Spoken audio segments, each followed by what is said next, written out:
Bueno, gracias Señor por esta nueva oportunidad y pedimos que nos estés acompañando y que sea tu voz la que nos hable y nos enseñe de tu palabra.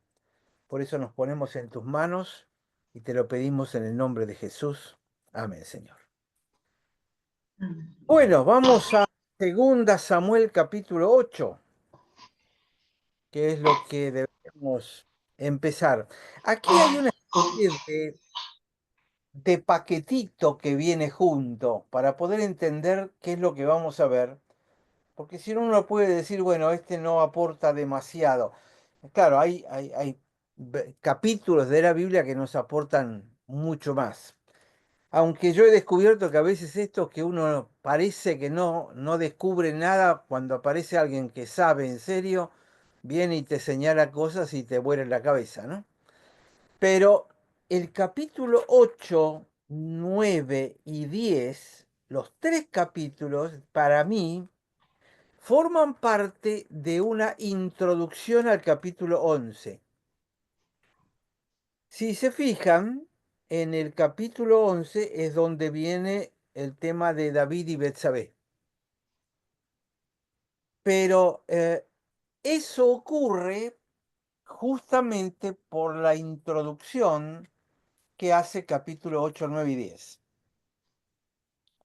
De acuerdo a la mayoría de los comentaristas, en realidad esto empieza no en el capítulo 8, sino empieza en el capítulo 6. Es decir, que del 6 al 10 incluido, es todo una especie de introducción a la caída de David. Porque si se fijan, en el 6 es donde empieza a levantar, incluso un poquitito antes del 6, en 5:17, cuando dice David derrota a los filisteos. Ahí empiezan sus campañas de éxito, de crecimiento. Después viene todo David intentando llevar el arca, finalmente lleva el arca y como las cosas iban saliendo bien, él se propone construir el templo. Dios le dice, no, yo te voy a construir casa a vos. Y la actitud de David como respuesta a esto que Dios le pone es una actitud de estas de, uno dice, este es el corazón de David. Esto es la razón por la cual Jesús se identificaba con él. Si quieren, llegamos a un triunfo enorme. Fue creciendo, creciendo con todo lo que hizo, pone en paz alrededor, reina en Jerusalén, trae el arca, hace un pacto con Dios, o mejor dicho, Dios hace un pacto con él, está como llegando al tope. Y ahí es donde continúa ahora estos capítulos siguientes. ¿Por qué? Porque después de haber mostrado este corazón y haber llegado al tope del tope, que Dios te haga un pacto diciéndote yo te hago casa. ¿Se puede llegar más alto? Uno diría, acá no tendría que venir que te pongan el pie para que te caigas, a ver dónde estás parado. Y no es así, Dios le sigue dando. Dios le sigue dando, capítulo 8, victoria sobre todos los alrededores.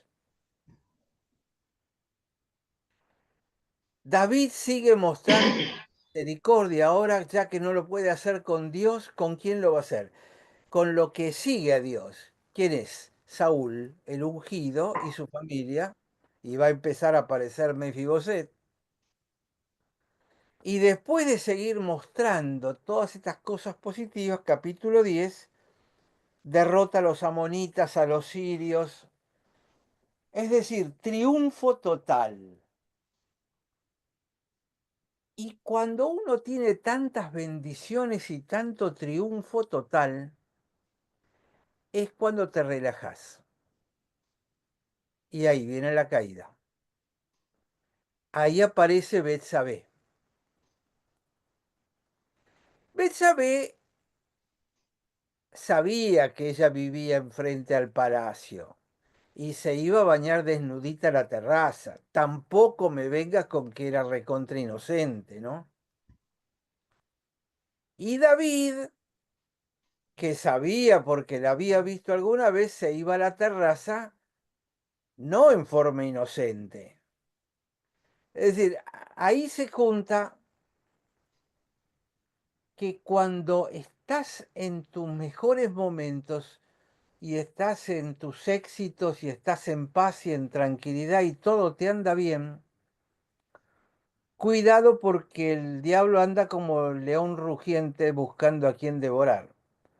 Ahí donde te aparece la tentación. Uno a veces la tentación la piensa en los momentos bajos, en los momentos difíciles. Y acá justamente si uno resume todo lo que vimos, uno dice, la tentación apareció cuando debería estar disfrutando del pleno éxito. ¿Está? Por eso es que les marco esto como los dos paréntesis que van del capítulo 5 hasta el 11. eh, Todo, a la luz de esto tenemos que entender todo lo que vamos a ver ahora. Esa es un poquitito la idea. Entonces, Aldo, sí, perdón, tengo dale. una pregunta de mi esposa que me pasa acá. Dice, ¿cómo era el tema de la higiene en esa época? Mira, el baño nunca fue, hasta los tiempos más modernos, algo demasiado remarcado, sino todo lo contrario. Incluso hasta el día de hoy, yo sigo recibiendo trabajos médicos donde se cuestiona el baño con jabón diario, porque realmente los jabones de ahora, y especialmente con los químicos que se utilizan, te secan la piel, te secan el cabello, te barren toda la capa de grasa protectora que naturalmente está sobre la piel. Claro, hay algunas personas que son más grasas que otras. No estoy hablando de Sí. cosas políticas, No, no, no. pero hay algunos que son más grasas que otros. Es decir, hay pieles seborreicas y Sí. pieles secas. El jabón normalmente barre con todas las grasas de la superficie y de alguna manera expone la piel a mayor ruptura, quebradiza, pueden entrar gérmenes y las grasas estas de alguna manera son protectoras. Entonces, si esto es ahora, donde me parece que nadie va a discutir las bondades de un baño, en el pasado esto no era visto. Entre los romanos había un baño público, había una pileta pública donde te podías, pero era para ir a charlar con los amigos y ese tipo de cosas. Tener un baño en la terraza para darse un baño de inversión era un recontralujo. Está bien, esa tinaja no la podías poner abajo, porque generalmente em, las viviendas eran de un solo ambiente. En un sector del ambiente, en general, muchas veces se entraba a la casa por arriba, por el techo, pero en ese ambiente había un terreno un poquitito más elevado, que era donde se vivía, y había un terreno un poquitito más bajo que era donde se entraban los animales. Y ahí es donde esa zona estaba rellena con paja. Eso eran los pesebres, para que los animales se pudieran acostar ahí. ¿Por qué? Porque no había calefacción. Y quemar madera tampoco era tan fácil. Entonces no es que había chimeneas, se las aguantaban como podían el calor. Entonces el calor de los animales brindaba aumento de temperaturas. Esto hasta el día de hoy en algunas regiones rurales de Rusia, de Polonia, de Finlandia, sigue siendo así. Los animales los meten adentro de la casa de noche porque aumenta la temperatura del ambiente. eh, Afuera hay 20 grados bajo cero, 30. Entonces, esto era parte. Entonces, hay toda una fantasía moderna con el tema de la limpieza, ¿no?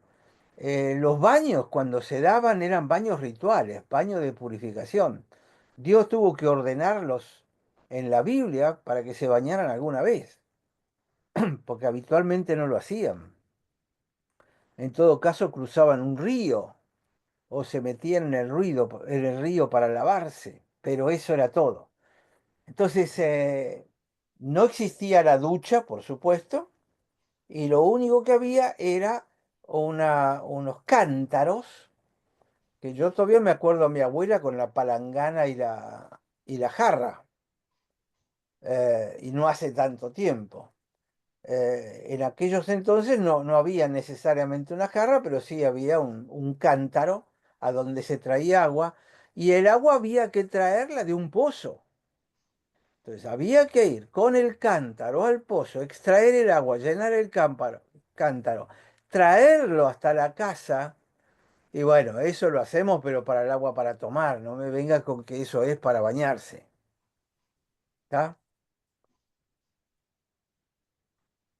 Oh, Y incluso en la Edad Media, en los grandes palacios, era tremendo.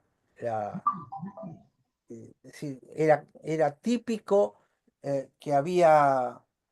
eh, ¿por qué los franceses inventan los perfumes?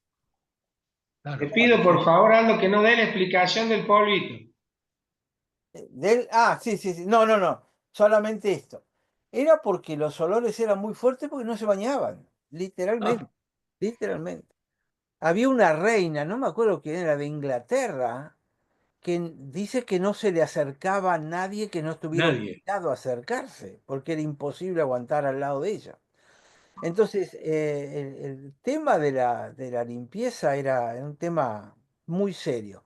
Entonces, cuando aparece Betsabé bañándose en la terraza dentro de una tinaja, evidentemente no era un baño por inmersión como lo entendemos hoy con espuma y con el agua hasta el cuello.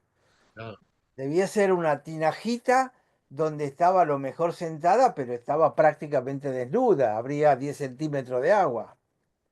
Por algo David iba a verla, ¿no?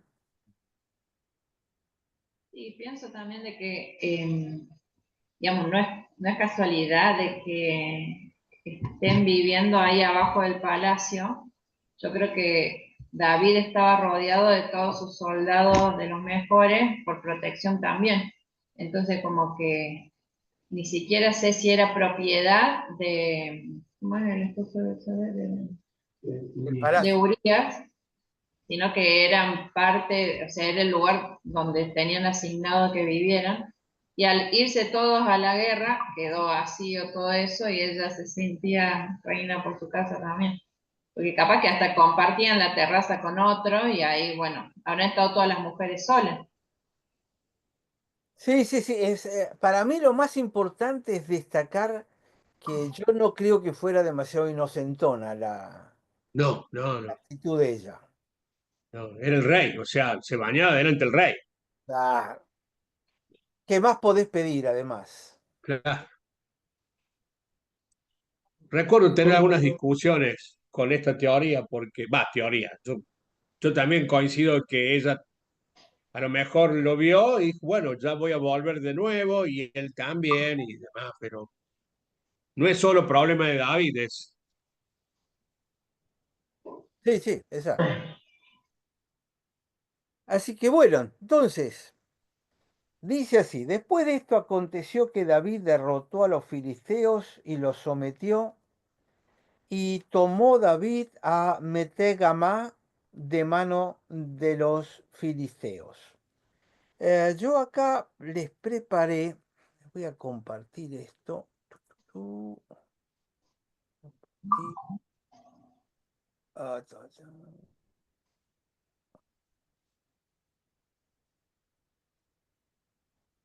Y, creo que esto. Ahí estamos, ¿no? Si ustedes se fijan, ¿se ve mi puntero? No. El puntero no, pero el Sí. mapa sí. A ver. Ahora ya no. O sea, se veía el puntero del mouse, sí.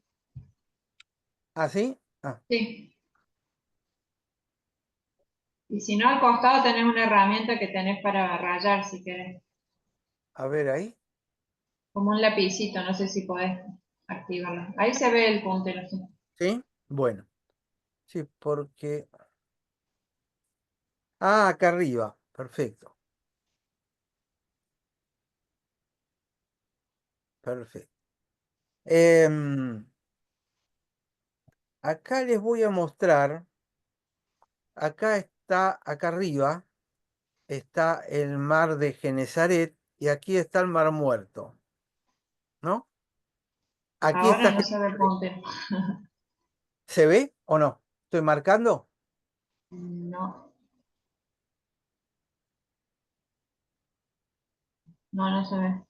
Entonces vamos a compartir la otra. A ver si en eso se ven los cuadraditos. Sí, ahora sí. Ahí está. Sí, sí.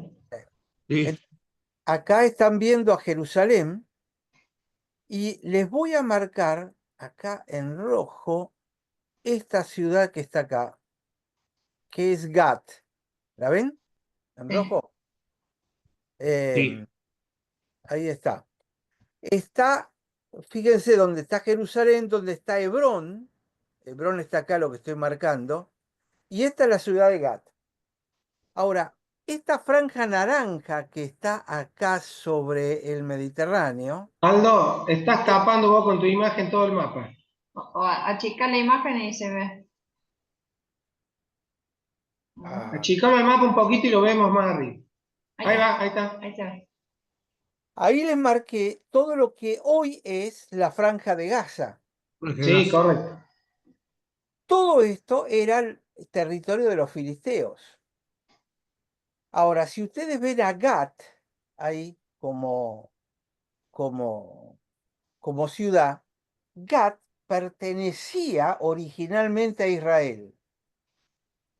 Lo que pasa es que los filisteos habían avanzado en el pasado y habían tomado a Gat. Esta ciudad de Gat es aparentemente la que está acá en 8.1 y se llama Meteg Amá. Ujú. De acuerdo a Crónicas, el libro Crónicas, esta Meteg Amá probablemente era Gat, que era una ciudad capital donde había un rey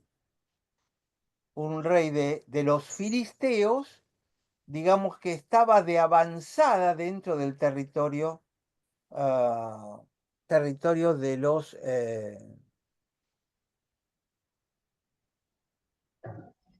hebreos. Lo, Perdóname, haciendo historia, Aldo. Gat no era una de las ciudades que ya venía saqueando David cuando estaba del lado de los filisteos y sí, venía correcto. atacando, ¿sí? Es una ciudad que está en el límite entre los filisteos. De alguna manera, si vos ves la ubicación, es levemente al norte de donde se produjo este desastre de octubre. Ujú. Es decir, es una zona que siempre estuvo en disputa por los filisteos y si vos filisteos o pilisteos, que es lo mismo que decir palestinos. Fíjate que son las mismas Sí. letras casi. Entonces hace 4.000 años se vienen peleando por esa zona. Ahora, allá no se pronuncian las P, allá le dicen Palestine, o sea, tiene más claro, parecido todavía. claro, claro, claro. Porque en el hebreo la diferencia entre la P y la F es la misma letra, lo que pasa que una tiene un puntito adentro y la otra no. Ujú. La letra es la misma. Por eso en Bien. inglés la F se escribe PH, porque la P y la F son la misma letra en hebreo. Entonces en inglés le pone la H en reemplazo del puntito del hebreo. Mira. Sutileza del texto. Mm.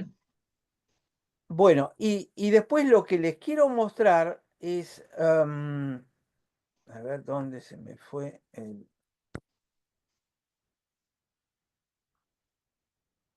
Acá. Ahí está. A ver, vamos a tomar el amarillo. Yo quiero marcarles dónde está Moab. Todo esto que es territorio de Edom y todo esto que es el territorio de Amón, porque ahora van a venir descripciones de esos territorios. Y la línea que ustedes ven acá, voy a marcarla en rojo, ahí, del Mar Muerto, eso es el río Ar, que era la separación entre Moab y Amón. Cuando los judíos llegan y llegan desde el sur para entrar en la tierra prometida, entran por acá.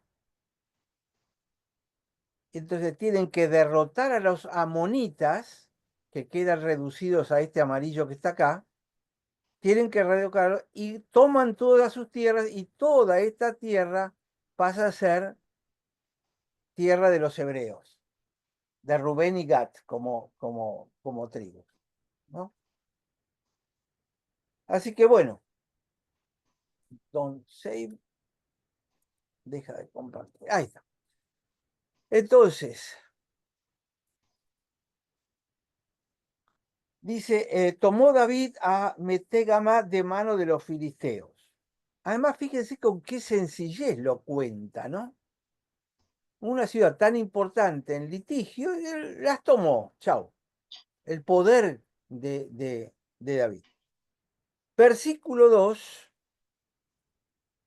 Aldo, Sí, ahí estaba mirando primero a Samuel en el capítulo 27 y Gad era la ciudad donde él moró 1 año y 4 meses, que desde ahí asolaba para el sur. O sea, él estuvo conviviendo ahí. te das cuenta que era una ciudad establecida, muy grande, muy fuerte. Sí. Fue la ciudad donde él se escapa de Saúl y se instala ahí. Y dice que Saúl no fue allá a buscarlo. Exacto, porque estaba bajo el dominio de los filisteos. Sí, Incluso el rey de esa ciudad es el que cuando va a pelear contra Saúl lo lleva a David y a los suyos, los lleva y los pone a la retaguardia. Y los filisteos le dicen, no, no, no, este no puede venir porque este es hebreo. Y entonces lo claro, mandan de nuevo a Gat. Y cuando llega a Gat, habían venido los amoritas del sur y se habían llevado a las mujeres, los hijos y los bienes. exacto. Bueno, es decir, Sí. zona de conflicto permanente, evidentemente. Em, bueno, entonces, versículo 2 dice, derrotó también a los de Moab y los midió con cordel, haciéndolos tender por tierra, y midió 2 cordeles para hacerlos morir y un cordel entero para preservar la vida, y fueron los moabitas siervos de David y pagaron tributo. Acá hay 3 o 4 cosas para marcarles. Em, es raro esto que ocurre, primero porque la tatarabuela de David era Ruth, que era una moabita. Entonces él tenía una conexión genética incluso con la gente de Moab.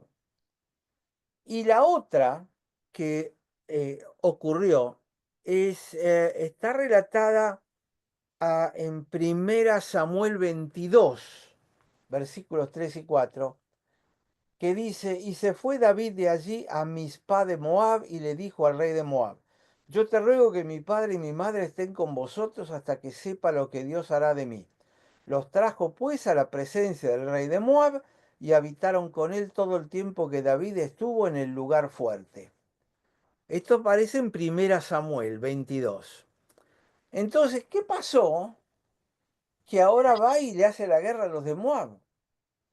Entonces la tradición, porque no está en la Biblia, de los padres de David no vuelve a hablarse de Isaí y la mamá, eh, pero David se los había dejado al rey de Moab. Entonces en la tradición rabínica se dice que probablemente, a lo mejor no ese rey, sino otro rey que vino después, mató al padre y a la madre para que David tomara una determinación de ese tipo. Eso está dentro de la tradición hebrea hasta el día de hoy.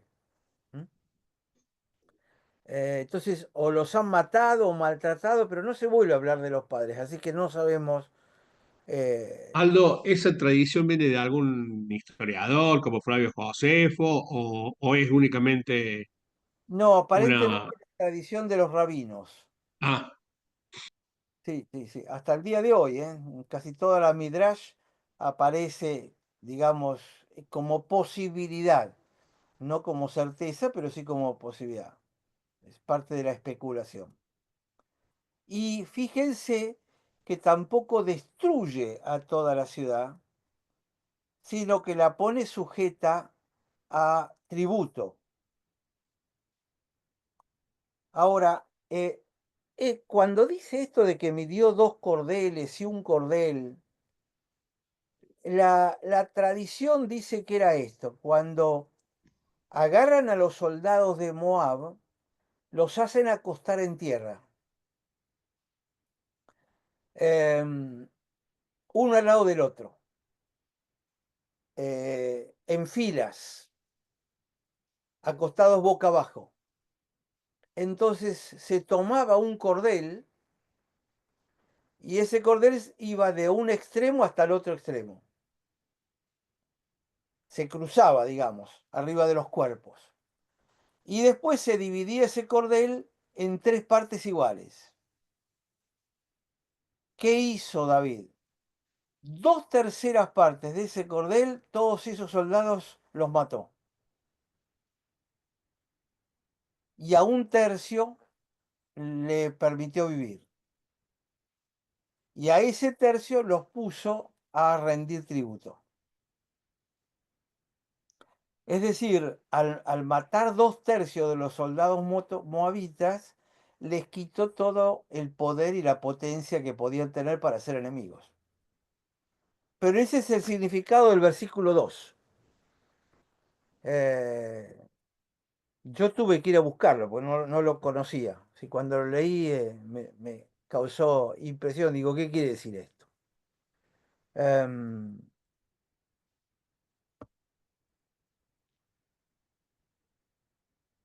y llegamos al versículo 3. Fíjense que acá habló de los filisteos y los de Moab. Los filisteos estaban sobre el oeste. Moab estaba sobre el este, del otro lado del Jordán. Eran 2 extremos. Es decir, en el oeste con los filisteos trajo paz en el este con los moabitas. Ahora tienen que ir para el norte. Y para el norte, fíjense que ahora hay un relato un poquitito más grande. Dice, asimismo derrotó David a Hadadezer, hijo de Rehob, rey de Soba, al ir a recuperar su territorio al río Éufrates.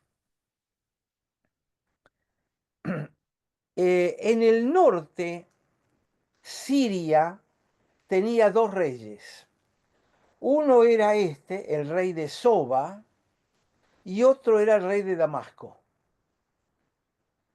Es como si dijéramos, bueno, al norte de Israel está el Líbano y está Siria. Damasco es la capital de Siria. Bueno, pongámosle que Soba es el Líbano, como para entenderlo hoy. Eh, Honestamente no pude encontrar cuál era el territorio del rey de Soba.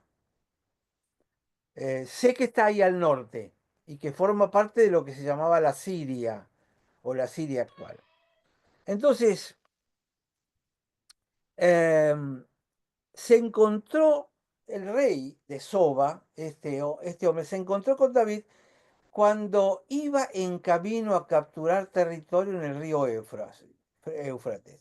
El territorio de David iba hasta el río Éufrates.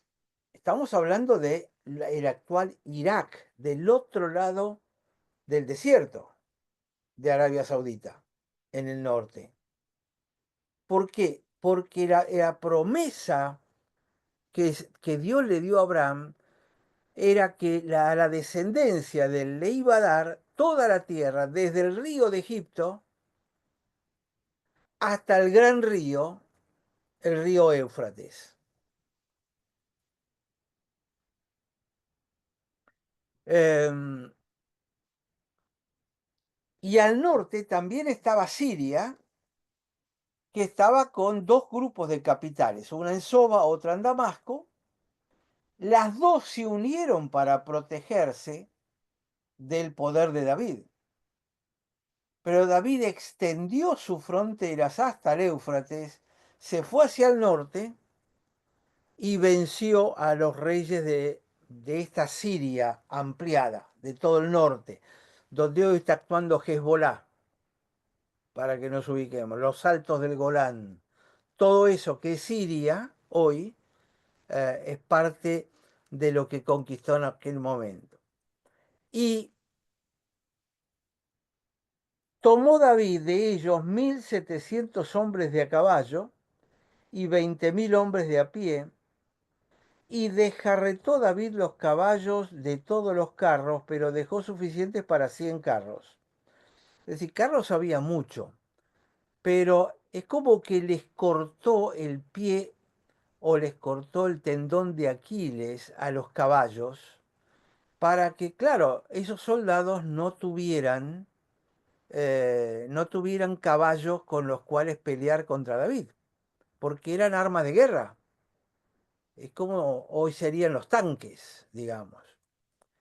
Y aparte había, o hay en la Biblia, varias cosas que están en conexión. Él se dejó caballos como para 100 carros. ¿Para qué? Probablemente para traer en esos carros el botín de guerra y quizá traer heridos de él. Ahora, en Deuteronomio capítulo 17, versículo 15 y 16, dice así: ciertamente pondrás por rey sobre ti al que Jehová tu Dios escogiere. De entre tus hermanos pondrás rey sobre ti. No pondrás poner sobre ti a hombre extranjero que no sea tu hermano. Pero él no aumentará para sí caballos, ni hará volver al pueblo a Egipto con el fin de aumentar caballos, porque Jehová os ha dicho, no volváis nunca por este camino. ¿Qué quiere decir? Los caballos eran sinónimos de fuerza, de poder. Es decir, no es por espada, sino por mi espíritu, dice el Señor, ¿no? Es decir, los caballos, y fíjense que tampoco en Israel se habla de camellos. El camello porque tiene la pezuña dividida y ellos no podían andar con animales con pezuña dividida. ¿Por qué? Porque La pezuña es el pie, dividido significa que ese animal puede ir para cualquiera de los dos lados de la pezuña. Y de alguna manera hay una conexión con la serpiente, que tiene la lengua dividida. También puede hablar bien o mal. Pero ese concepto de la serpiente con la lengua dividida se aplica a los chanchos tuyos, José, a los cerdos y a los camellos, que tienen pezuña dividida. Por eso no podían criar cerdos. Estaba prohibido para un hebreo. Ahora, el caballo, que no tiene pezuña dividida, representa el concepto de la fuerza. Y Dios lo que les quería decir es, no basen lo que hacen en su fuerza. Incluso, vamos a ver más adelante, David en algún momento hizo un censo. Tenía que luchar contra alguien, yo no me acuerdo cómo era bien la cosa, pero tenía que luchar contra alguien y mandó a hacer un censo. Y Dios se enojó mucho. Porque cuando vos censás, estás midiendo a tus fuerzas. ¿Por qué? Porque estás confiando en tus fuerzas. Y acá el tema es, yo le voy a cortar las fuerzas a mis enemigos. Y yo me guardo 100 porque los necesito ahora. Fíjense el Salmo 20, versículo 7, dice, estos confían en carros y aquellos en caballos, pero nosotros del nombre de Jehová nuestro Dios tendremos memoria. Digamos que es una especie de resumencito de lo que estoy diciendo, ¿no? Y el otro es el Salmo 33, 16, que dice, el rey no se salva por la multitud del ejército, ni escapa el valiente por la mucha fuerza. Vano para salvarse es el caballo, la grandeza de su fuerza a nadie podrá librar.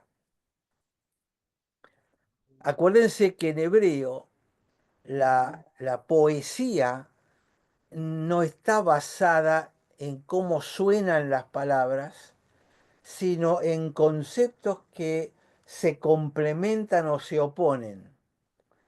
Es decir, acá tienen que comparar, el rey no se salva por la multitud del ejército, contra ni escapa el valiente por la mucha fuerza. Es exactamente lo mismo lo que está diciendo cambiando las palabras. En lugar de rey es valiente. En lugar de multitud de ejército va mucha fuerza. ¿Se dan cuenta? Es la poesía hebrea. Y en el otro versículo, salvarse es vano para salvarse es el caballo, la grandeza de su fuerza nadie puede librar. En este caso, que es el versículo siguiente, no repite el mismo concepto con otras palabras, sino que el versículo 17 representa una poesía progresiva, donde la segunda parte extiende la primera parte. La primera parte dice, vano para salvarse es el caballo. Y ahora extiende, ahora agarra el caballo y lo va a extender como concepto. La grandeza de su fuerza a nadie podrá librar. Que de alguna manera repite parte del vano para salvarse, pero lo pone al revés. Es como, si me permiten ponerlo así, el versículo 17. Vano para salvarse es el caballo, A, B. Y la otra parte, la grandeza de su fuerza, sería B de nuevo, porque está relacionado con el caballo, a nadie podrá librar. Ahí vendría la A, que iría junto con vano. Son las dos formas de poesía hebrea, dos de las formas de la poesía hebrea. Todo el libro de los Salmos está escrito así. Capítulos 1, 2 y 3 de Génesis están escritos en esta forma. Por eso es tan difícil y hay tanta controversia cuando uno habla de Génesis 1, 2 y 3. El que quiere leerlo literalmente se tropieza, no puede llegar. ¿Por qué? Porque ahí hay mucha poesía. ¿Eh? ¿Se entiende lo que dije? Sí. Dígalo.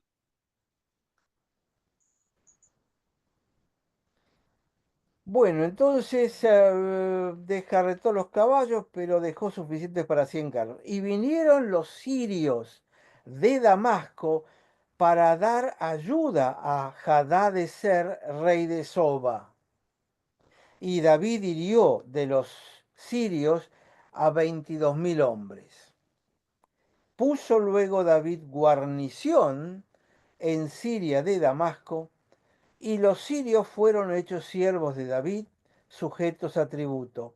Y Jehová dio la victoria a David por donde quiera que fue. Es decir, Dios ya había, David puso en paz hacia el oeste, después hacia el este y ahora hacia el norte. Había reafirmado sus terrenos. Dice, y el versículo 7, y tomó David los escudos de oro que traían los siervos de Hadadezer y los llevó a Jerusalén. Como trofeos, pero acuérdense que la intención de David era construir el templo. Él no lo iba a construir, pero él le juntó todos los materiales a Salomón para que Salomón los pudiera servir.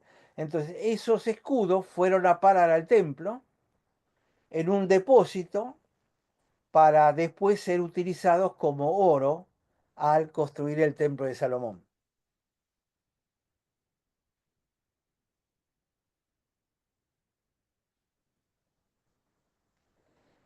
Versículo 8 dice asimismo, de Beta y de Berotai, ciudades de Hadadezer, es decir, ciudades de Siria, ¿no? Tomó el rey David gran cantidad de bronce, que también llevó al mismo lugar. Entonces, oyendo Toi, rey de Hamat, que David había derrotado a todo el ejército de Hadadezer, envió el rey Toi a su hijo Joram al rey David para saludarlo pacíficamente. La verdad que fue bastante razonable lo que hizo. Resulta que este Toi era enemigo de Hadadezer, del sirio. Entonces, ¿qué hizo? El enemigo de mi enemigo es mi amigo. Y mandó a su hijo con presentes y con regalos a saludarlo pacíficamente para bendecirlo, porque había peleado con Hadadezer y lo había vencido, porque Toi era enemigo de Hadadezer y Joram llevaba en su mano utensilios de plata, de oro y de bronce. Marche todo para el depósito del templo, los Aldo, cuales Hamat, ¿dónde queda? ¿Dónde está el Toy, el rey de Hamat? de Joram, tengo yo. Joram de Hamat. Envió Toy a Joram. No, pero más el 9. ¿Dónde queda Hamat? No, no tengo idea. A ver.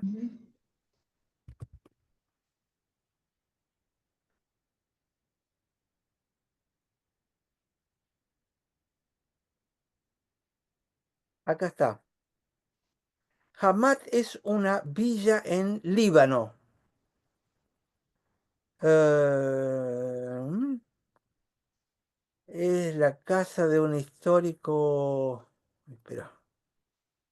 Ah, es el hogar de un santuario histórico y monasterio de Nuestra Señora de Nuriet. El pueblo también alberga la historia de San Elías, que domina el río Jaus o el río de las nueces. Les voy a compartir ahí. Ahí está Hamat, ubicación dentro del límpano, ¿se ve? Abajo está el Tigre y el Éufrates, digamos. No, no, no, esto es el Mediterráneo.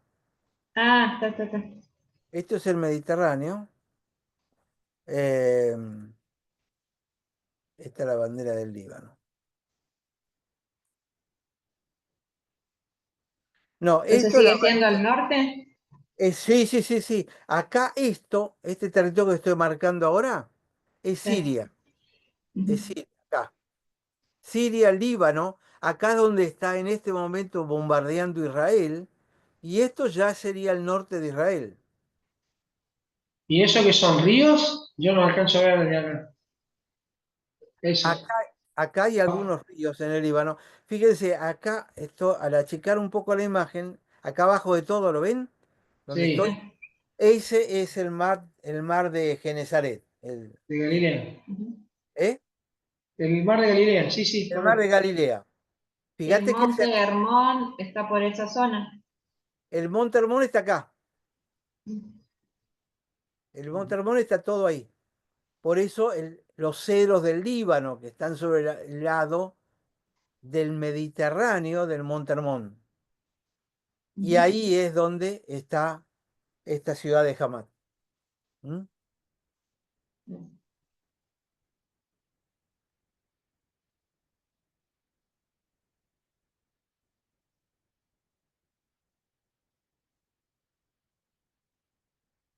Em,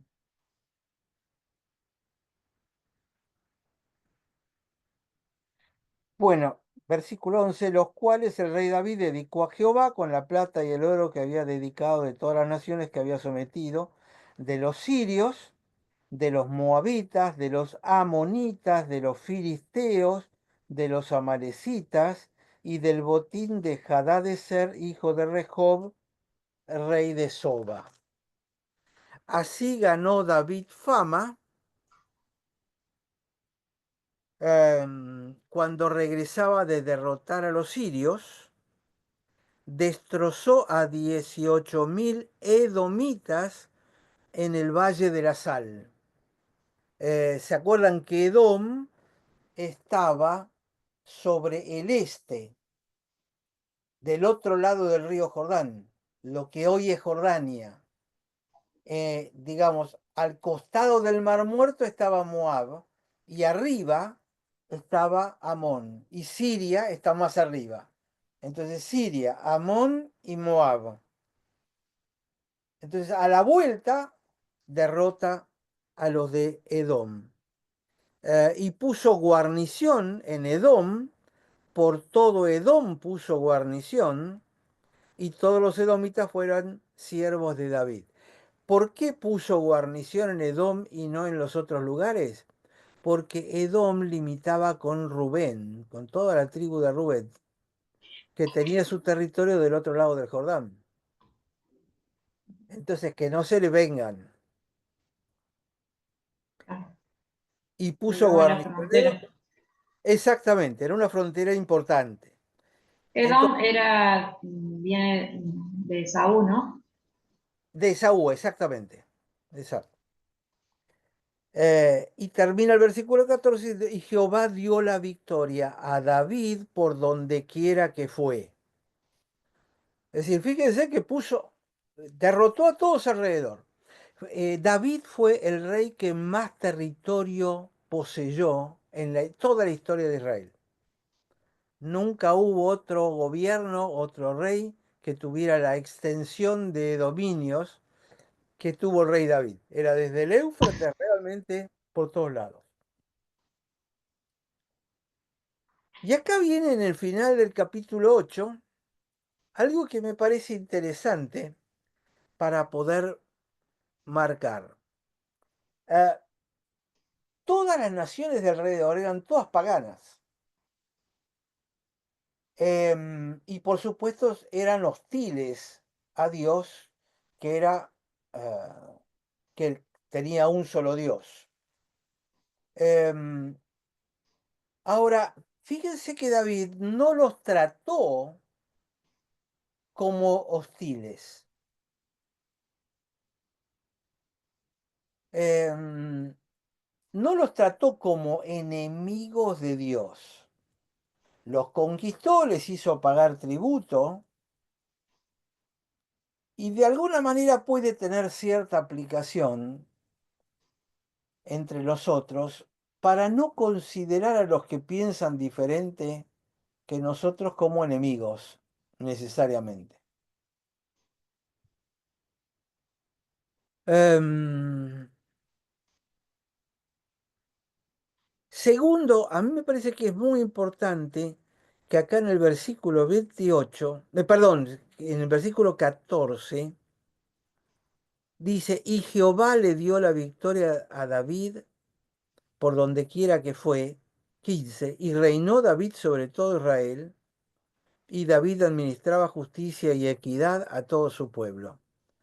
Eh, a pesar de todas las victorias, el éxito y estar ahí arriba de todo, fíjese que la Biblia y David sigue atribuyendo todo ese éxito a su Dios y no a su fuerza y no a sí mismo. Em,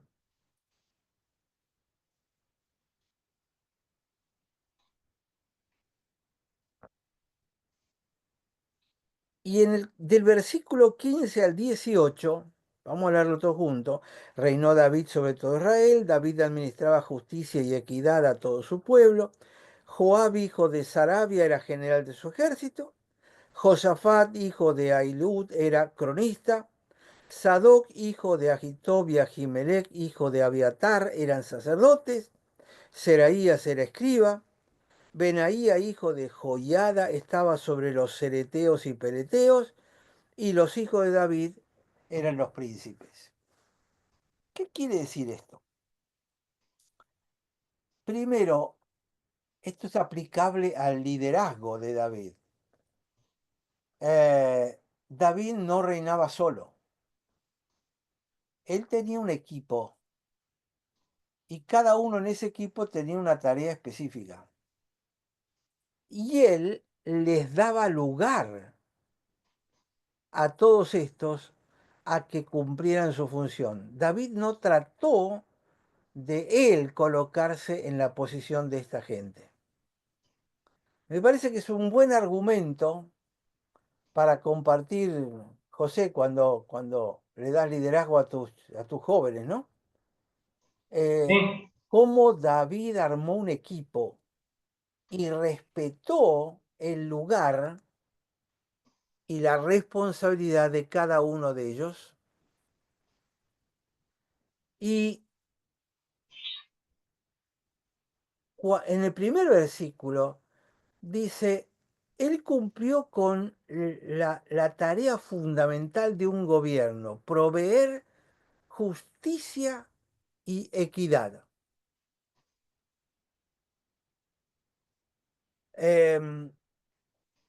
Esto es para conectarlo con Pablo y con Pedro. Con Pablo en Romanos 13, cuando él invita, sométase toda persona a las autoridades superiores, porque Dios es el que la establece. Quien se opone a la autoridad, a Dios resiste. Em, eh, entonces, en ese pasaje dice, porque es servidor de Dios para su bien, pero si hace lo malo teme porque no en vano lleva la espada. Es necesario estarle sujeto, no por razón de castigo, sino por causa de conciencia. Por eso ustedes pagan los tributos, eh, etcétera, etcétera. Y Pedro dice lo mismo. Repetí esa cita bíblica. Romanos 13 del 1 al 7. Y primera de Pedro también,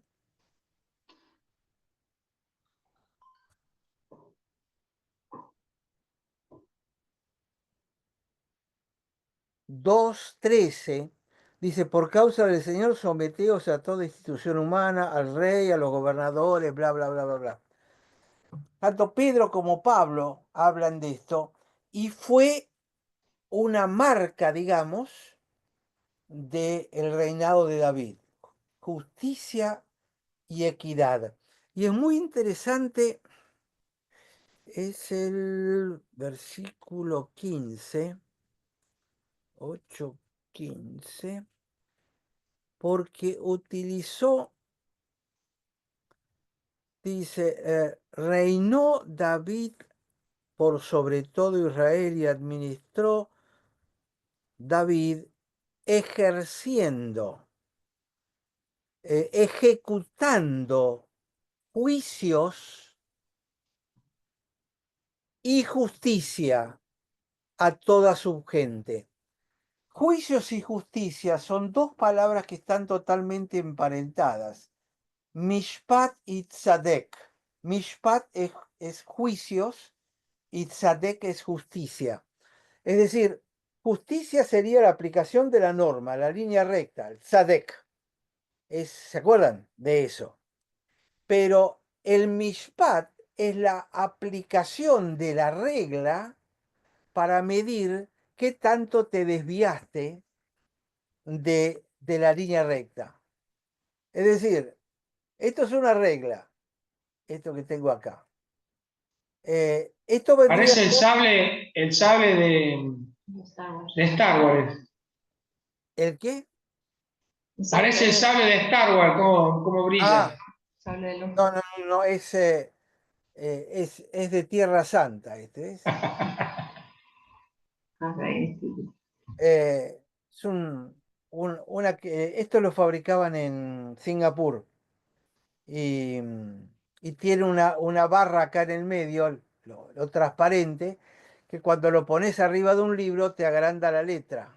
Entonces, para los viejos nos viene muy bien. Entonces, esto sería la justicia, es la línea recta. Y aplicar mishpat es juzgar si tu conducta está dentro de esta línea recta o está desviándose de esta línea recta. Y declarar esto está bien, esto está mal, especialmente en el ámbito moral. Son dos palabras que se complementan en hebreo. Parecieran muy diferentes y sin embargo son cruciales. ¿Por qué?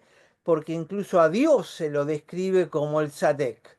Cuando Pablo habla de Jesús y dice Jesús el justo, en hebreo es Yehuda Hatzadek, el justo.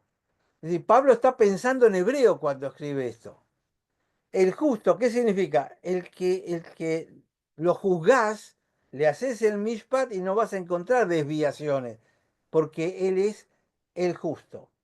Cuando Pablo dice, no hay justo ni aun uno, ¿qué palabra está usando? Está usando el tzadek. No hay tzadek, ni siquiera uno. Todos se han desviado. ¿Cómo me di cuenta que se desviaron? Porque aplico el mishpat. Es absolutamente hebreo esos conceptos de Romanos que Pablo está poniendo ahí en el libro de Romanos. ¿Está? ¿Se entendió lo que quise decir? Sí, sí. Y entonces, como para concluir con esto, em, la gente clave, fíjense además cuántos, ¿no? Joab, Josafat, Sadoc, Ahimelech, Seraías, Benaía, un montón de gente. Y los hijos de David eran los príncipes. Eh, Él no estaba solo poniendo orden. Los cereteos y los peleteos, a lo mejor se preguntan quiénes son, eran soldados contratados de Creta. Eran cretenses, no cretinos. Empleaban estos guardias extranjeros para asegurar la seguridad del rey. ¿Por qué? Porque cuando ponía gente de distintas tribus, las rivalidades entre las tribus podían significar un peligro para el rey. Entonces, estos hombres extranjeros podían darle lealtad porque ellos no estaban al servicio de él, no de las tribus que los rodeaban. Así que eso sería todo el capítulo 8. No sé qué les parece, si tienen algún comentario. ¿Sabes qué me llama la atención? Sí. Que al finalizar diga, y los hijos de David eran príncipes. O sea, él les daba un lugar especial que me imagino que no es disfrutar el palacio, sino que tenían roles específicamente. Bueno, después sabemos que hubo problemas, pero los hijos tenían roles, ¿no? Tenían funciones que cumplir, no estaban ahí con, con sillita de oro, tenían cosas, sí. Eran parte de todo el equipo liderazgo. Sí, y además, si queremos agregar algo, eh, los tenía en lugar de respeto. Eran los príncipes. Muchas Ujú. veces en las estructuras de gobierno de nuestras iglesias se nombra a cierta gente, pero después no se le tiene el respeto que se debe o, o el reconocimiento que se les debe. Yo recuerdo mucho algo que me impactó cuando fui a hacer mi entrenamiento en Singapur, hace muchos años ya. Em, Fui a una iglesia metodista que queda ahí a 2 cuadras del centro. Nos llevaron ahí y a mí me impactó muchísimo porque tenían dos cultos simultáneos, uno en el salón principal, que era iglesia de piedra, totalmente tradicional, como si fuera una catedral católica o anglicana, y el otro culto era en el salón de jóvenes. En el salón de jóvenes era un culto totalmente pentecostal. Y en el templo principal era totalmente conservador, metodistas eran. Pero recuerdo que uno de los domingos que fui, hicieron pasar adelante una cantidad de matrimonios que iban a ser los dirigentes de reuniones caseras.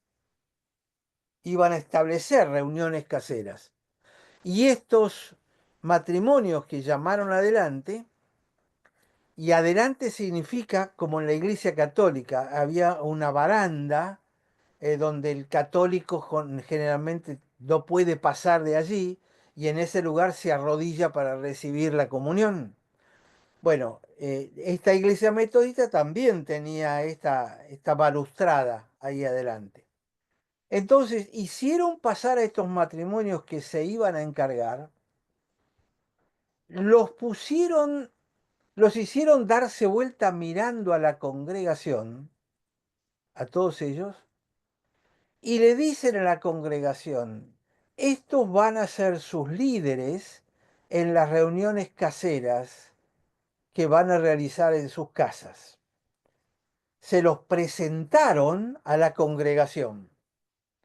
Incluso yo creo que tengo ahí una carpeta donde debo tener todavía el culto de instalación de esta gente, porque estaba puesto en el papel, en el folleto que te daban que todos los domingos.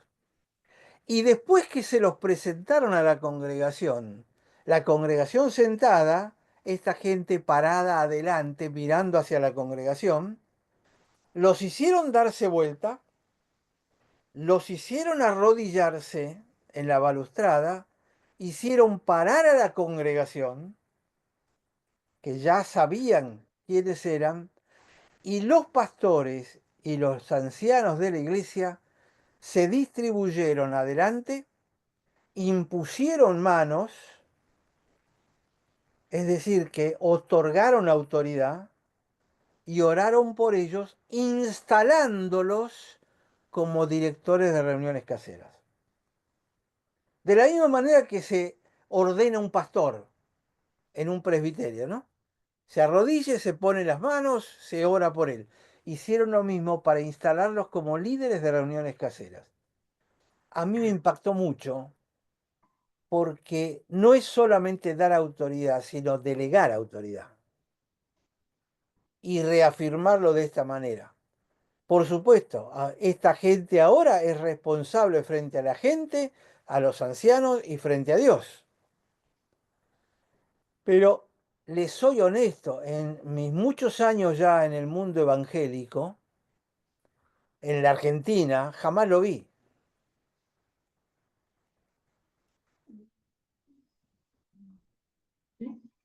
Nosotros lo hacíamos, nosotros hicimos algo de eso en Olivos, en la iglesia que pastoreé. Pero me parece interesante esto. Creo que el hecho de que él marque, o la Biblia marque, los hijos de David eran los príncipes. Flaco, estos no son dos cualquiera, estos son los hijos del rey. Son los príncipes, los herederos, si el rey desaparece. Hay que reconocerle su autoridad, ¿no?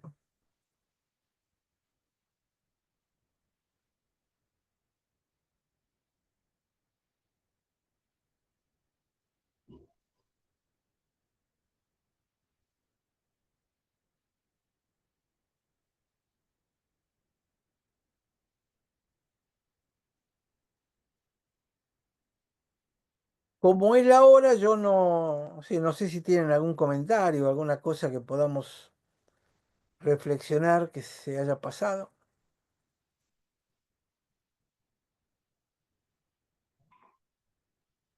Me quedó algo pendiente, pero no tan no con respecto a esto, sino vos citaste un versículo, no sé si de Deuteronomio, que decía que no volverán a Egipto, y me llevó a cuando Jesús era bebé y va con José a Egipto, eh, y, y no fue un capricho de José, sino una directiva de Dios a través de los ángeles que vaya a Egipto, ¿no? ¿Qué Es Deuteronomio significado? 17, 15 y 16. Sí. La Repetí eso, referencia. Deuteronomio, ¿cuánto? 17, Sí. versículos 15 y 16. Ahora, el contexto de ese no volverás a Egipto, no volváis nunca por este camino, es el versículo 16 que dice, pero él no aumentará para sí caballos ni hará volver al pueblo a Egipto con el fin de aumentar caballos. Es decir, no volverás a Egipto para hacerte rico o para obtener fuerza. Fíjense que la caída de Jerusalén es por haber hecho pacto con Egipto, para tener más fuerza. Consecuencia de eso, cayó Jerusalén y se llevaron a todos al destierro. Entonces, cuando Dios le dice, huyan a Egipto, no es para obtener fuerza o poder, sino era para protegerlos de una muerte que se venía, ¿no? Es ir a buscar fuerza con los que del mundo te pueden proveer fuerza. Y un poco como el censo de David, es como confiarse en la ayuda humana. Exacto. Confiar en la carne en lugar de confiar en el espíritu. Lo que le pasó a Saúl, ¿no? Saúl pierde su liderazgo exactamente por hacer eso. Acuérdense que se hizo un monumento Saúl a sí mismo. Y es tan típico, tan carnal eso. Te va bien y ya te las crees todas, ya querés el monumento. Ay, viene de victoria en victoria, porque viene súper empoderado. Y ahora el capítulo 9 vamos a ver la próxima, si Dios quiere, em, que aparece el tema de Mefiboset, eh, que sé que lo escucharon ya, pero tengo unas cuantas cosas para aportar ahí de aprendizaje, me parece que son muy interesantes. Pero bueno, David estaba reinando en paz por todo el mundo y parecía que todo venía sobre ruedas hasta acá. El que esté fuerte, mire que no caiga, ¿no? Sí. Sí, perfecto. Muy bien. Bueno, Aldo, muchas gracias. Bueno, chicos, Solo un pequeño detalle. Yo el jueves, la semana que viene, voy a estar haciendo un congreso en Mar del Plata. Así que o modifican fecha o siguen sin mí el jueves, la semana que viene. ¿Vos vas a estar de vacaciones, Aldo?